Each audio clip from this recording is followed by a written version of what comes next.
திருப்பி நம்ம ரொம்ப நாளைக்கு அப்புறம் அந்த குற்றவியல் யூடியூப் சேனலில் வீடியோஸ் போஸ்ட் பண்ணுறோம். அது போஸ்ட் பண்ணுறதுக்கான தேவைகளும் இப்போ இருக்குன்னு நினைக்கிறேன். ஏன்னா நீங்களும் அந்த ஒரு லெக்சர் அட்டன் பண்ணியிருப்பீங்க. ISC Indian society of criminology arrange பண்ண ஒரு லெக்சரு. டாக்டர் மைக்கேல் ஸ்காலர் வந்து ஒரு ஒரு லெக்சர் ஒன்று கொடுத்துருந்தாரு. What motivates Indian students to choose criminology அப்படின்ட்டு. அதை நானுமே ஃபுல்லாக கேட்டேன், நீங்களும் கேட்டிருப்பீங்க. ஸோ அதில் நிறைய விஷயங்கள் அவர் வந்து இதில் இருக்கிற மித்ஸை பற்றி, ரியாலிட்டிஸை பற்றி பேசியிருந்தார். பட் அது ஃபுல் அண்ட் ஃபுல் இங்கிலீஷில் இருந்ததுனால நம்ம ப்ளஸ் அது வந்து கிரிமினாலஜி பேக்ரவுண்டில் இருக்கிறவங்க மட்டும்தான் அதை அட்டன் பண்ணாங்க. ஜெனரல் பப்ளிக் அதை பற்றி தெரியாதனால நம்ம அதை பற்றி டீட்டெயிலாக பேசலாம் அப்படின்ட்டு. அதில் நான் ஒரு ஒரு கொஸ்டின் கேட்டிருந்தேன்.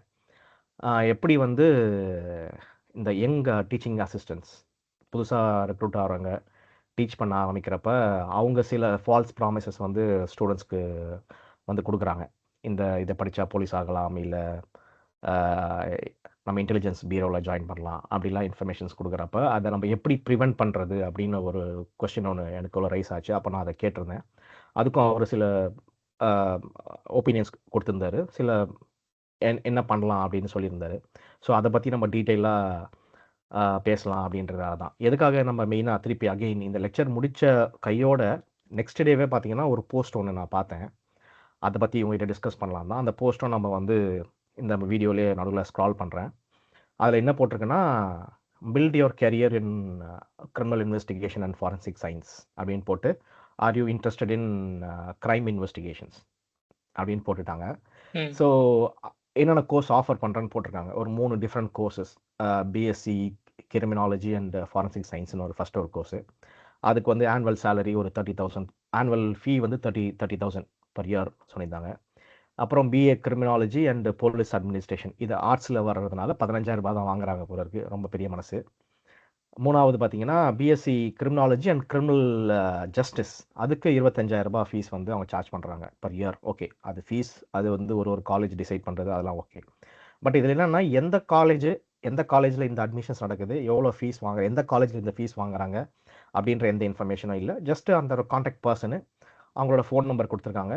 கொடுத்துட்டு அவங்கள நம்ம காண்டாக்ட் பண்ணால் அவங்க வந்து அட்மிஷன்ஸ், இவங்க வந்து காலேஜோட சேர்ந்தவங்களா, இல்லைனா ஒரு தனி ரெக்ரூட்டிங் ஏஜென்சி வச்சுருக்காங்களா, இல்லை இது யார் என்ன என்ற இன்ஃபர்மேஷன் கிடையாது.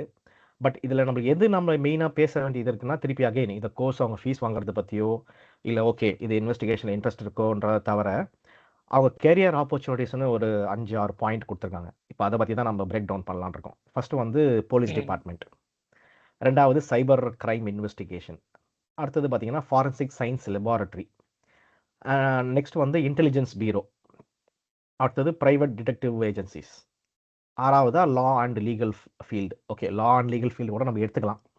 அது படித்து முடித்தா கூட அப்புறம் இதில் போக முடியாது. இதுக்கப்புறம் நம்ம இன்னொரு டிகிரி பண்ண வேண்டியதாக இருக்கும். மேபி பேச்சுலர்ஸ் இன் லாவோ இல்லை ஏதாவது ஒரு டிகிரி பண்ணால் கூட அந்த லா அண்ட் லீகல் ஃபீல்டுக்கு நம்ம போகலாம். ஆனால் கிரிமினாலஜி படித்ததால மட்டும் அதில் போக முடியாது. இதை பற்றி நம்ம ஆல்ரெடி நிறைய வீடியோஸ் போட்டிருக்கோம், நிறைய டீட்டெயிலாக பேசியிருக்கோம். பட் இந்த டைமில் நம்ம பேசுறதுக்கு காரணம் என்னன்னா, இது அட்மிஷன் டைம், ஸ்கூல் முடிச்சு அட்மிஷன் டைம்ன்றதுனால நிறைய ஸ்டூடெண்ட்ஸ் வந்து என்ன டிஃப்ரெண்டான ஃபீல்டு எடுக்கலாம், இல்லை அவங்க பேரண்ட்ஸ் வந்து டிஃப்ரெண்டான ஃபீல்டை சூஸ் பண்ணலாம் அப்படின்ட்டு நிறைய யோசிக்கிற டைம், அதை பற்றி நிறைய சர்ச் பண்ணுவாங்க. ஸோ அந்த மாதிரி டைமில் இந்த மாதிரி ஒரு போஸ்ட் வர்றதுனால திருப்பி அகெயின் இது வந்து மிஸ்லீடிங்காக தான் இருக்குது. ப்ளஸ் ஃபால்ஸ் ப்ராமிசஸாக தான் அவங்க வந்து இதில் கேரியர் ஆப்பர்ச்சுனிட்டிஸ் கொடுத்துருக்காங்க. இதில் எப்படி வந்து அவங்க போலீஸ் டிபார்ட்மெண்ட் பிஏ கிரிமினாலஜியோ இல்லை பிஎஸ்சி கிரிமினாலஜியோ இல்லை BSc criminology and criminal justice படிக்கிறதுனாலையோ மட்டுமே எப்படி அவங்க வந்து போலீஸ் டிபார்ட்மெண்ட்டில் சேருவாங்கன்னு எனக்கு தெரியல. அட்லீஸ்ட் அவங்க கொடுத்துருக்கிற அந்த போஸ்ட் டீட்டெயிலில் இதை படிச்சுட்டு காம்படிட்டிவ் எக்ஸாம் எழுதிட்டு நீங்கள் வந்து சேரலாம் அப்படின்னு சொல்லியிருந்தா கூட நம்மளால் ஏற்றிருந்துருக்க முடியும். ஆனால் திருப்பி அகெயின் கிரிமினாலஜி படித்தவங்களுக்கு ப்ரிஃபரன்ஸ் எதுவும் கிடையாது. ஸோ அப்படி இருக்கிறப்ப இந்த மாதிரி கேரியர் ஆப்பர்ச்சுனிட்டிஸ், நான் அந்த லெக்சரில் கேட்ட கேள்வியும் அந்த கேள்வி கேட்டு மறுநாள் இந்த மாதிரி ஒரு போஸ்ட் பார்க்குறப்ப சரி ஓகே இதை பற்றி நம்ம வீடியோ டிஸ்கஸ் பண்ணலாம் அப்படின்ட்டு தான் நம்ம இந்த வீடியோ போஸ்ட் பண்ணுறோம். ஸோ எப்படி என்ன பண்ணுறது இந்த மாதிரி திருப்பி அகைன் நான் அதே கேட்ட கேள்வி தான். இந்த மாதிரி ஃபால்ஸ் இல்லைனா மிஸ்லீடிங்கான ஒரு ப்ராமிசஸை வந்து ஸ்டூடெண்ட்ஸ்க்கு கொடுக்கறதுனால, இல்லை அந்த பேரண்ட்ஸ் இதை பார்க்கறதுனால இதை எப்படி ப்ரிவென்ட் பண்ணுறது? நம்ம இது நேற்று டிஸ்கஸ் பண்ணியிருக்கோம். இருந்தாலும் இது வந்து திருப்பி நம்ம வந்து இதை பண்ண வேண்டியதாக இருக்கு. அதனாலதான் எனக்கு சிரிப்பு வருது. நம்ம ஏற்கனவே இதை பத்தி நம்மளோட வீடியோ பார்த்தாங்கன்னாவே தெரியும். நம்ம பேசின முக்கியமான வீடியோஸ்ல இந்த மாதிரி விஷயத்தினதான் முக்கியமா ஹைலைட் பண்ணி பேசியிருக்கோம். ஸோ இதை வந்து ப்ரிவென்ட் பண்ண வேண்டிய ஃபர்ஸ்ட் பொறுப்பு வந்து என்னை கேட்டா அந்த காலேஜுக்கு தான் இருக்குன்னு நான் சொல்லுவேன். ஒரு பக்கத்துல வந்து யூனிவர்சிட்டி நம்ம பொறுப்பு சொன்னாலும், ஒரு பக்கம் காலேஜ் தான். காலேஜ் வந்து அந்த கோர்ஸ் ஆஃபர் பண்றீங்கன்னா, நீங்க வந்து இந்த மாதிரியான வேலைகள் உங்களுக்கு கண்டிப்பா கிடைக்கும். அப்படின்ற மாரி அந்த அஷூரன்ஸஸ் வந்து எப்படி அவங்க குடுக்க முடியும்னு எனக்கு தெரியல. உதாரணத்துக்கு பிஎஸ்சி பிசிக்ஸ் ஒரு காலேஜ் ஆஃபர் பண்ணுதுன்னா, அவங்க என்ன மாரியான அஷூரன்ஸஸ் குடுத்துற முடியும்? பிஎஸ்சி பிசிக்ஸ் ஒரு பேசிக் கோர்ஸ். அந்த கோர்ஸ் படிச்ச பிறகு நீங்க அந்த கோர்ஸ்க்கு அப்புறம் நீங்க என்ன பண்ண போறீங்க அப்படின்றது up to the student to decide. So அந்த மாரி தான் இருக்குமே ஒழிய, இப்போ இன்ஜினியரிங் காலேஜஸ் வேணா அப்படி சொல்லலாம். 100% பிளேஸ்மெண்ட். நாங்க வந்து இந்த கம்பெனிஸ் வந்து எங்களுக்கு கேம்பஸ் வருவாங்க. ஸோ அப்படி சொன்னாங்கன்னா, நீங்க ஒரு ஒரு 4 இயர்ஸ் கோர்ஸ் முடிக்கிறப்போ கேம்பஸ் இன்டர்வியூ வச்சு அவங்க அந்த கம்பெனிஸ கூப்பிட்டு அவங்க அவங்க கம்பெனிக்கும் அந்த காலேஜுக்கும் ஏதாவது ஒரு எம்ஓயு மாரி வச்சிருப்பாங்க. அவங்க பேசி அதுக்கப்புறம் என்ன பண்ணலாம் அப்படின்னு சொல்லி கேம்பஸ் இன்டர்வியூ நடத்தலாம். அந்த மாரி போலாம். ஆனா நம்மளோட கிரிமினாலஜி கோர்ஸ்ல வந்து அவங்க சொல்ற அஷூரன்ஸஸ் எல்லாமே வந்து பாத்தீங்கன்னா, கவர்ன்மெண்ட் ரிலேட்டடான அஷூரன்ஸ் தான். போலீஸ் டிபார்ட்மெண்ட்னா உங்களுக்கு தெரியும். எய்தர் நீங்க கான்ஸ்டபிள் என்டர் ஆகலாம், எஸ்ஐ என்டர் ஆகலாம், இல்ல டிஎஸ்பி, ஐபிஎஸ் ஆஃபீசர் டைரக்டா ஏஎஸ்பி என்டர் ஆகலாம். இந்த 4 என்ட்ரி பாயிண்ட் தான். ஸோ நீங்க அதுக்கு வந்து மினிமம் குவாலிஃபிகேஷன் ஒண்ணு இருக்கு. இப்ப எஸ்ஐக்கு மேல நீங்க போயிட்டீங்கன்னா, மினிமம் யூஜி டிகிரி இருக்கணும். கான்ஸ்டபிளுக்கு வந்து 10th குவாலிஃபிகேஷன் தான் நினைக்கிறேன். ஸோ அது இருந்தா போதும். நீங்க கான்ஸ்டபிள் காம்படிட்டிவ் எக்ஸாம் எழுத போறீங்க. அது ஆட்டோமேட்டிக்கா நடக்க போகுது. ஸோ அது ஒரு காம்படிட்டிவ் எக்ஸாம் வச்சு போற சிஸ்டம் இருக்குது. இன்னும் ஒண்ணு பார்த்தீங்கன்னா, ஃபோரன்சிக் லெபார்ட்டரின்னு சொல்லியிருக்காங்களா? ஆமா. எனக்கு தெரியல. Forensic laboratory. பிஎஸ்சி கிரிமினாலஜியும் BSc criminology and forensic science அந்த காம்பினேஷன் ஆஃப் கோர்ஸே வந்து எனக்கு கொஞ்சம் ப்ராப்ளமேட்டிக்கா தான் இருக்கு. ஸோ அத ஆஃபர் பண்றது அத படிச்சவொன்னே எப்படி ஃபோரன்சிக் சயின்ஸ் போ முடியும்னு எனக்கு தெரியல. எனக்கு தெரிஞ்சு இப்ப இருக்கிறது ஜூனியர் சயின்டிபிக் ஆஃபீசர். அதுதான் என்ட்ரி லெவல் ஃபோரன்சிக் சயின்ஸ் டிபார்ட்மெண்ட்டுக்குள்ள போகக்கூடிய ஒரு வேலை. அதுக்கு வந்து யூஜி டிகிரி வந்து எனி கோர் சயின்ஸ் டிகிரில இருக்கணும். பிசிக்ஸோ, கெமிஸ்ட்ரியோ, இல்ல பயாலஜியோ, பாட்னி, சுவாலஜி இந்த மாதிரி. அப்புறம் கண்டிப்பா பிஜி வேணும். பிஜி எய்தர் அந்த கோர் சயின்ஸ் டிசிப்ளின்ல இருக்கலாம். இல்ல எம்எஸ்சி ஃபோரன்சிக் சயின்ஸ் படிச்சிருந்தாங்கன்னா, காம்படிட்டிவ் எக்ஸாம் எழுத போறாங்க. ஜூனியர் சயின்டிபிக் ஆஃபீஸரா உள்ள போறாங்க. யூஜி முடிச்சவங்க எப்படி ஃபோரன்சிக் சயின்ஸ் லெபார்ட்டரியில போய் ஒர்க் பண்ண போறாங்கன்னு எனக்கும் புரியல. ஸோ இதுதான் வந்து அதுல நான் ஃபர்ஸ்ட் பாக்குற மிஸ்லீடிங் இதா பாக்குறேன். ஸோ ஃபர்ஸ்ட் காலேஜ் சொல்லட்டுமா? அடுத்த லெவல்ல என்னைய கேட்டா சாரி யூனிவர்சிட்டியும் இன்டர்பிரஷன் சாரி இன்டர்பிரண்டது சாரி. மேபி அதனால சொல்லுங்க தான் சொல்லுங்க. ஏன்னா நம்ம ஆல்ரெடி ஒரு 10 மந்த்ஸ்க்கு முன்னாடி இதே மாதிரி ஒரு போஸ்ட் ஒன்று பார்த்தோம்.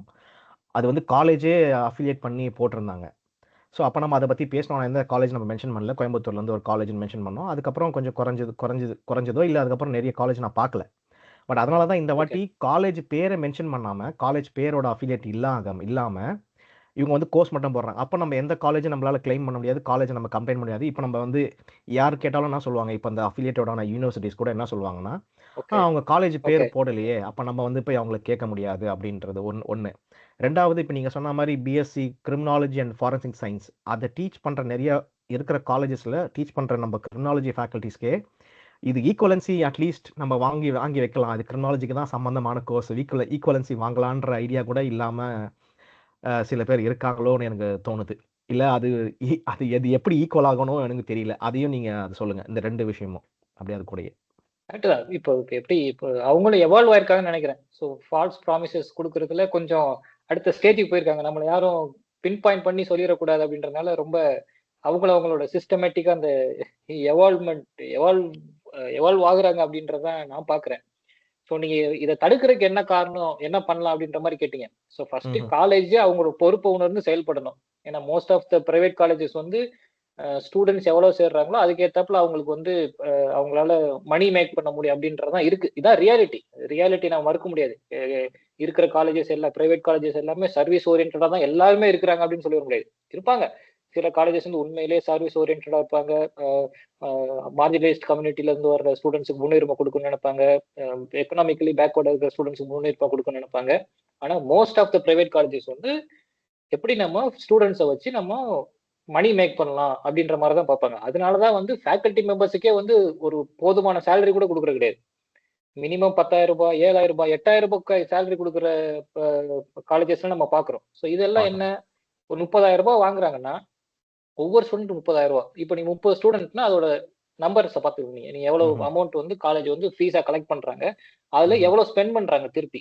ஃபேக்கல்டிக்கு ம்ஹ்ம். சேலரியா ஸ்பெண்ட் பண்றது, இல்ல ஸ்டூடெண்ட்ஸுக்கான அந்த இன்ஃப்ராஸ்ட்ரக்சரை கிரியேட் பண்றதுக்கு ஸ்பெண்ட் பண்றது, இதெல்லாம் பார்த்தோம்னா கண்டிப்பா வந்து ஒரு கணிசமான தொகை வந்து காலேஜ் வந்து ரீடைன் பண்ணிக்கிறாங்க அப்படின்றத நான் பாக்குறேன். ஸோ காலேஜ் லெவல்ல ஃபர்ஸ்ட் ஒரு சுயமா அவங்க இந்த மாதிரியான என்னது அன்எத்திக்கல் பிராக்டிசஸ் அப்படின்னு தான் நான் சொல்லுவேன். இதை டெக்னிக்கலா லீகலா போனா இதை யாருமே கேள்வி கேட்க முடியாது.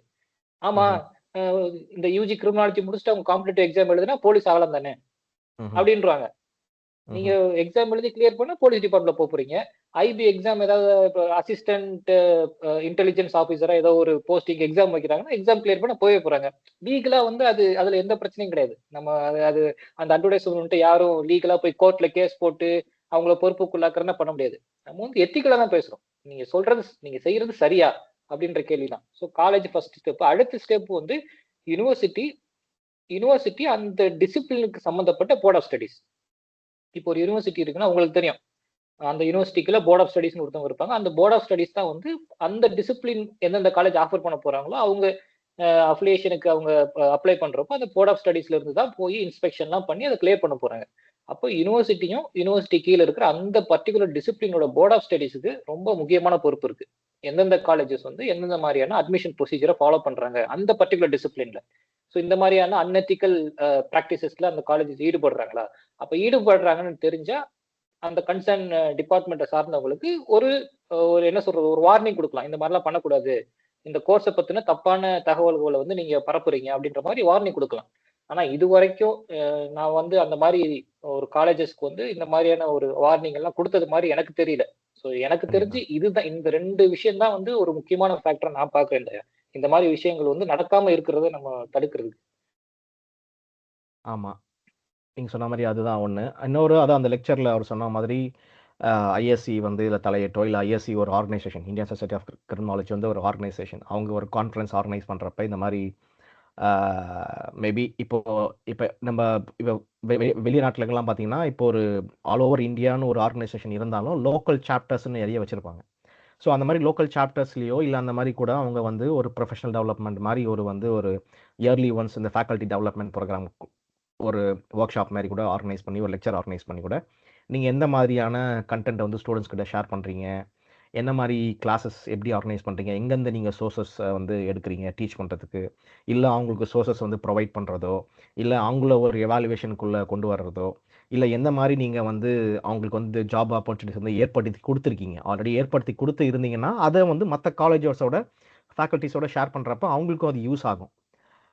ஸோ இந்த மாரி பண்ணும்போதும் நம்ம வந்து அத வந்து கொஞ்சம் கண்ட்ரோல் பண்ணலாம். அட்லீஸ்ட் ஓகே, கொஞ்சம் வந்து கன்சென்ட்டா ஓகே, எந்த மாரி ஜாப் ஆப்பர்ச்சுனிட்டீஸ் நீங்க வந்து ஸ்டூடண்ட்ஸ் கிட்ட ஷேர் பண்ணணும். எந்த மாரி ஆப்பர்ச்சுனிட்டீஸ் இருக்கு கரண்ட்ல அப்படின்னு சொன்னா கூட ஓகே.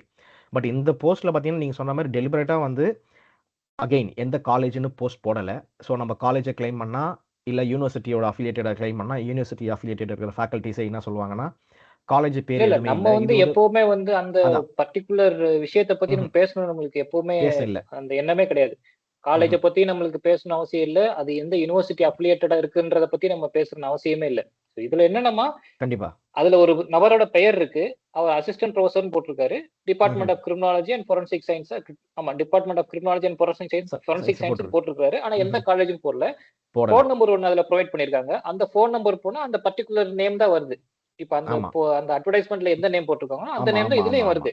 இல்ல நான் சோ ஆக்சுவலா இது என்ன வந்து யோசிச்சேன்னா, நானே என்ன யோசிச்சேன்னா, இந்த நம்பருக்கு கால் பண்ணி கூட பேசலாமான்னு யோசிச்சேன். கால் பண்ணியே பேசி, எந்த காலேஜ்ல நீங்க ஒர்க் பண்றீங்க? இல்ல எந்த மாரி இப்போ நீங்க கேரியர் ஆப்பர்ச்சுனிட்டீஸ் போட்டிருக்கீங்களே, இப்போ என்னோட பையனுக்கு நான் சேர்க்கணும்.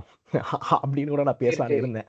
சரி வேண்டாம். ஓகே. அப்புறம் நம்ம சரி இது சம்மந்தமான வீடியோ போட்டா இது சம்மந்தமா நம்ம வந்து சோஷியல் மீடியாலயே பேசலாம். அட்லீஸ்ட் அவங்க தெரிஞ்சுப்பாங்க. பர்சனலா நீங்க சொல்ற மாரி பர்சனலா நம்ம அவங்கள கான்டாக்ட் பண்ணியோ, நம்ம அவங்க வந்து அவங்கள எதுவும் அவங்கள டிஸ்கரேஜ் பண்றதுக்கு இல்ல. ஸோ இந்த மாரி ஃபால்ஸான இன்ஃபர்மேஷன்ஸ் ஏன் நீங்க போஸ்ட் பண்றீங்கன்னு கூட கேட்கலான்னு யோசிச்சேன். சரி அப்புறம் வேண்டாம். சரி எதுக்கு நம்ம அத பத்தி பேசிக்கிட்டு. அதனால தான் சரி உங்ககிட்ட டிஸ்கஸ் பண்ணிட்டு நம்ம வீடியோவை இத பத்தி நம்ம நெறைய ஆல்ரெடி பேசினது தான். பட் திருப்பி இந்த டைம்ல பேச வேண்டியதுக்கு காரணம், இந்த school again college admission start ஆகுற டைமு. உண்ம. ஸோ இத பத்தி நம்ம பேசலாம் அப்படின்றது தான்.